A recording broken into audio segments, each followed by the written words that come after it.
बरं का मुलांनो, गोष्टी ऐकायच्यात ना. किती गोष्टी सांगायच्या बरं, रोज रोज नवीन नवीन नवीन. हां, पण मला आवडतो गोष्टी सांगायला बरं का. आणि तुम्हाला ऐकायला आवडतं, अशी आपली जोडी आहे ना. तर मी तुमच्यासाठी हे चॅनल केलं, सुरू केलं आहे. आणि तुम्ही सगळेजणं चॅनल सबस्क्राईब करा, गोष्टी ऐका, शेअर करा, लाईक करा बरं का. आज आजची गोष्ट सांगणार आहे ना, त्या गोष्टीचं नाव आहे आळशी नंदू. काय नाव आहे?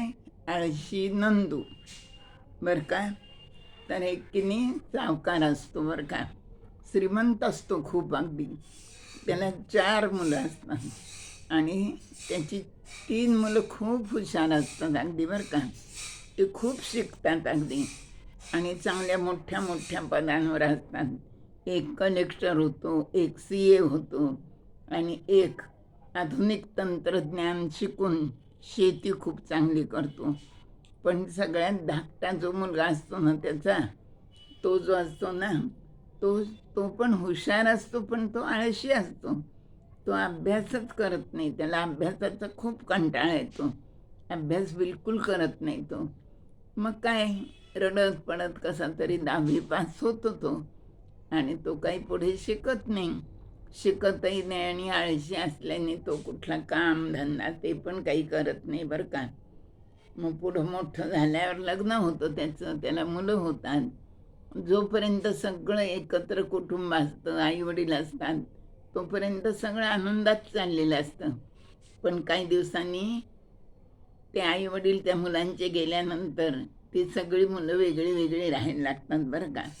आणि मग वेगळं राहायला लागल्यानंतर हा जो नंदू असतो त्याला परिस्थितीचे चटके बसायला लागतात, कारण तो पैसा मिळवत नसतो. 2 मुलं असतात, तर त्यांची बायको कोंड्याचा मांडा करून तरी संसार करत असती. काही दिवस घरातलं किडूक मिडूक मोडून त्याच्यावर त्यांचे दिवस जातात. पण किती दिवस असं जाणार ना, साठलेलं पाणी किती पुरणार. हा काहीच करत नाही. मग त्याची बायको एकदा त्याच्यावर खूप चिडते अगदी बरं का. ती म्हणते, अहो तुम्ही काही करत नाही, निदान मला तरी करू द्या. 4 घरच्या पोळ्या करीन मी, धुणं भांडी करीन आणि पैसे मिळवीन. मुलं रात्री पाणी पिऊन भूक लागलेली असते, उपाशी पोटी झोपतात. हो, माझा जीव कळवळतो अगदी. एक वेळ जेवून राहायची आपल्याला पाळी आली, तुम्हाला कसं काही वाटत नाही, असं ती त्याला म्हणती. पण त्याच्यात काही फरक पडत नाही, तो काही काम करत नाही बरं का. असे आणखीन थोडे दिवस जातात. मग एके दिवशी मात्र त्याची बायको खूपच चिडती आली, कारण मुलं भूक करत असतात, मुलांना काही खायला द्यायला नसतं आणि मग तिचा जीव खूप मुलांसाठी तुटतो. मग ती ती त्यांना त्या दिवशी नंदूवर इतकी चिडती अगदी, की ती म्हणती, तुमचा काय उपयोग आहे, असून असून ताप आणि नसून संतापाची तुमची परिस्थिती आहे म्हणे. त्यापेक्षा मी विधवा असते ना, तर ते तरी बरं झालं असतं. मी कष्ट केले असते आणि माझं आणि मुलांचं पोट भरलं असतं म्हणे. असे तुम्ही नुसते बसून राहता म्हणे, मला नाही आवडत, मला तुमचा फार राग येतो म्हणे. असं ती त्याला खूप टाकून बोलते. मग त्या दिवशी मात्र ते लागतं त्याच्या मनाला, अगदी खूप वाईट वाटतं नंदूला. आणि नंदू म्हणतो की आता आपण काय करायचं, उद्या आत्महत्याच करायची, हे जीवनच संपवून टाकायचं, नकोच हे लाजिरवाणं जीवन, असं तो म्हणतो. त्याप्रमाणे तो ठरवतो. दुसऱ्या दिवशी सकाळी उठल्यावर आंघोळ बिंघोळ करतो आणि आत्महत्या करायसाठी म्हणून तो बाहेर निघतो. पण जाता जाता त्याला काय वाटतं, त्यांच्या गावामध्ये एक संत राहत असतात बरं का. तर त्यांना नमस्कार करावा, त्यांचा आशीर्वाद घ्यावा आणि आपल्या जीवनाचा शेवट करावा म्हणून तो त्या संतांकडे जातो, त्यांच्या पाया पडतो. आणि संत त्याला म्हणतात, का रे बाळ, बरा आहेस ना? तर तो म्हणतो, काय कशाचा बरा आणि कशाचं काय, मी अशी अशी परिस्थिती आहे म्हणे, गरिबी आहे माझी, देवाजवळ काही न्याय नाही आहे म्हणे. बघा, देवाने माझ्या 3ही भावांना इतकं भरभरून दिलं, बंगले, गाड्या, दागिने, कपडा लत्ता, इतरही लोकांना असंच सगळं दिलं आहे आणि मला मात्र देवाने काहीच दिलं नाही आहे. मला खाण्याची भ्रांत आहे म्हणे. आज सकाळी काय खायला मिळेल, आज मिळालं तर उद्या मिळेल का नाही, अशी माझी परिस्थिती आहे. आणि माझी गोजीरवाणी मुलं रोज त्यांना उपाशी झोपावं लागतं, एकदाच जेवायला मिळतं. मग मला माझी बायको टाकून बोलली म्हणे, खूप तिने अपमान केला. त्यामुळं मी आता निर्णय घेतला की मी आता आत्महत्या करणार आहे. ते संत त्यांचं बोलणं सगळं शांतपणाने ऐकून घेतात बरं का.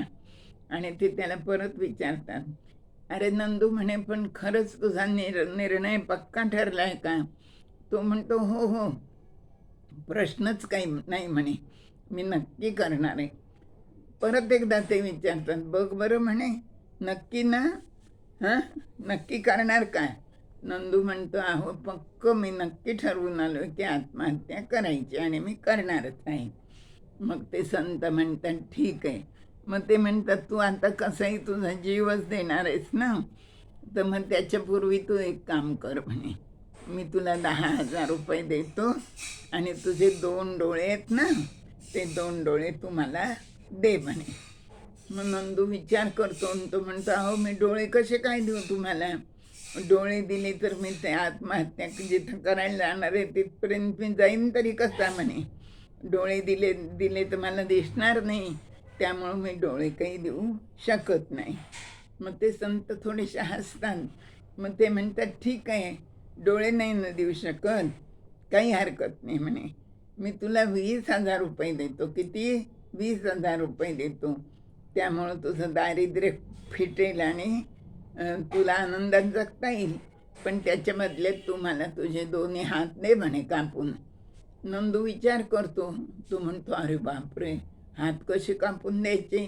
आपल्याला तर एवढंसं बोटाला काही खरचटलं किंवा बोटाला कापलं गेलं तर आपला जीव कळवळतो आणि हात हे कसे काय आपण कापून द्यायचे?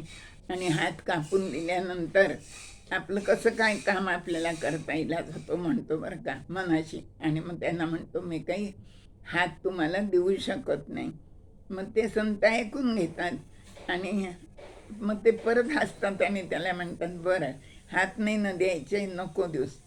आता तू काय कर, मी तुला 40,000 रुपये देतो म्हणे आणि तुझे दोन्ही पाय तू मला देऊन टाक म्हणे. तर नंदू पुन्हा विचार करतो. मग तो म्हणतो, मी तुम्हाला जर पाय दिले तर मी चालणार कसा, मी फिरणार कसा, मी हिंडणार कसा, किंवा मी आत्महत्या करायला जाणार आहे तिथपर्यंत मी पोहोचणार तरी कसा? त्यामुळं मी तुम्हाला पायसुद्धा देऊ शकत नाही. मग ते संत त्याच्याकडं बघून हसतात आणि ते म्हणतात, हे बघ, देवाने तुला डोळे, हात, पाय हे तर दिलंच आहे, याच्याशिवाय नाक, कान, हृदय, फुफ्फुस, त्याच्यानंतर अनेक अवयव तुला मेंदू दिला आहे तुला. हे सगळं अमूल्य तुझ्याजवळ देवाने दिलेलं आहे आणि त्याचा उपयोग करून तू तुझं जीवन आनंदाने जगू शकतोस ना. कष्ट कर, हे सगळं दिलेलं आहे त्यांनी, आणि तू आनंदाने जग. मग नंदूच्या लक्षात येतं बरं का, त्याला त्या साधू संतांचं म्हणणं पटतं आणि मग तो संतांच्या पायावर डोकं ठेवतो आणि तो म्हणतो, तुम्ही माझ्या डोळ्यात झणझणीत अंजन घातलं म्हणे आणि माझी चूक आता मला कळली.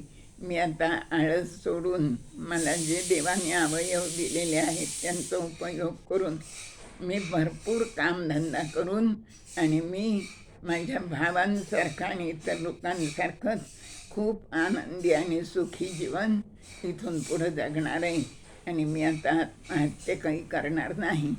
मला जे देवांनी दिलेलं आहे त्याची आत्ता मला किंमत कळली तुमच्या सांगण्यामुळं, असं म्हणून मग तो नंदू त्यांना नमस्कार करतो आणि त्याच्या डोळ्यातून घळघळ घळघळ पाणी वाहत असतं.